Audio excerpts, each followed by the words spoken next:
Hi, my name is Sarah Olstad, and I'm hoping to apply to Keene University's occupational therapy program. So, a little bit of context about how I got interested in occupational therapy. Well, I grew up being trained to listen. My parents were fantastic listeners. Whenever I was upset, they would always listen to what was going on, and then they would give me advice based on that.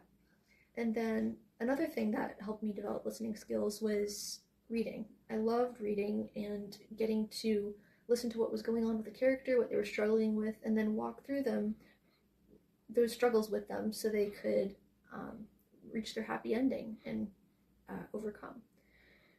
You'd think I would choose a career that involved listening, but I didn't. I chose graphic design, which is a fantastic career, but it just didn't work great for me because I wasn't able to listen to people and I became very isolated and drained. But when I learned about occupational therapy, I was very pleased to learn that it is centered around listening.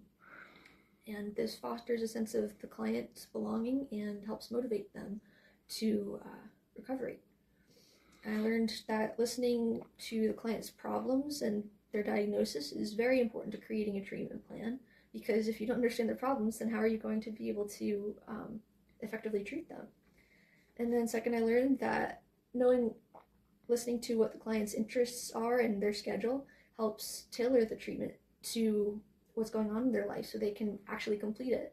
When I watched an elementary school therapist, she tailored the treatment to games that they like to play, and that helped motivate the kids a lot because a lot of them had disabilities and had trouble focusing and controlling their behavior.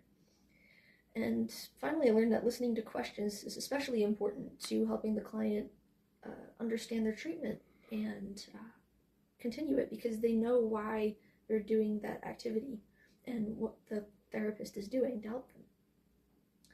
And another key factor, I actually learned this from watching a hand therapist in my hometown. She was very listening, but she didn't just listen to factors relevant to the treatment. She listened to factors that the client told about their own life. She really cared. She was invested in just what was going on with them and wanted to support them. She would key in on little clues in their conversation about what they were interested in, and she would use that to start a conversation. And this would lead to openness and actually help their therapy in the long run because the client knew that she was truly invested in them.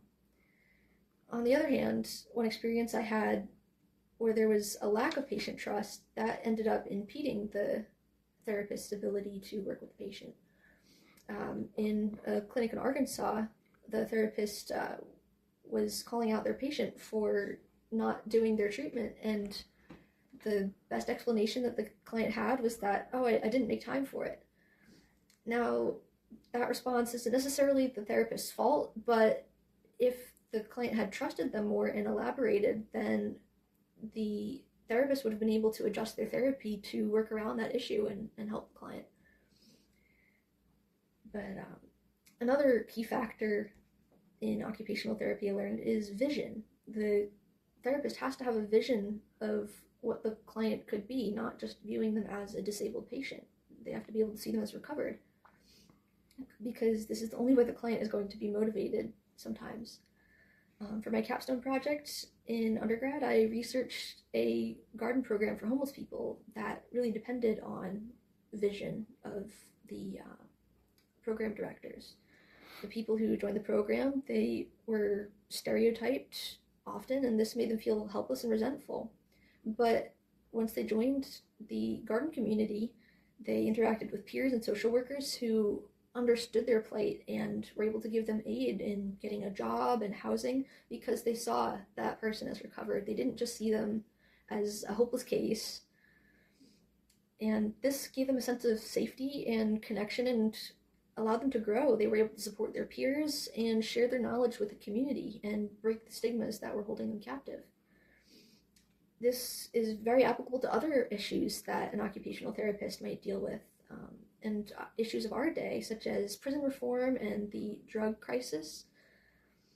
So occupational therapists can make a huge difference in the world by listening, caring, and believing in their patients. And this is what I want to do with my career. Thank you.